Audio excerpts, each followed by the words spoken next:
Le printemps des poètes. On lit ou on écrit de la poésie, non pas parce que c'est joli. Maître Corbeau, sur un arbre perché, tenait en son bec un fromage.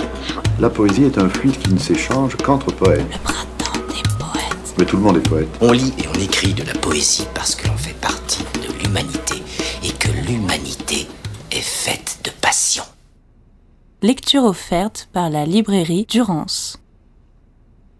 Tu seras un homme, mon fils, de Rudyard Kipling.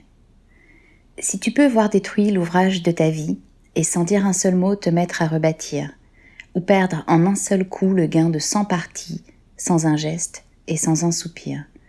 Et si tu peux être amant sans être fou d'amour, et si tu peux être fort sans cesser d'être tendre, et te sentant haï sans haïr à ton tour, pourtant lutter et te défendre, et si tu peux supporter d'entendre tes paroles travesties par des gueux pour exciter des sots, et d'entendre mentir sur toi leur bouche folle, sans mentir toi-même d'un mot.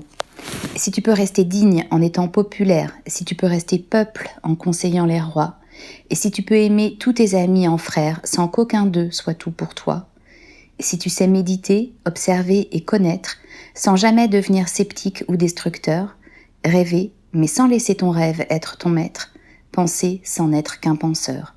Et si tu peux être dur sans jamais être en rage, si tu peux être brave et jamais imprudent, et si tu sais être bon, si tu sais être sage, sans être moral ni pédant, et si tu peux rencontrer triomphe après défaite, et recevoir ces deux menteurs d'un même front, et si tu peux conserver ton courage et ta tête, quand tous les autres les perdront, alors les rois, les dieux, la chance et la victoire seront à tout jamais tes esclaves soumis, et, ce qui vaut mieux que les rois et la gloire, tu seras un homme, mon fils.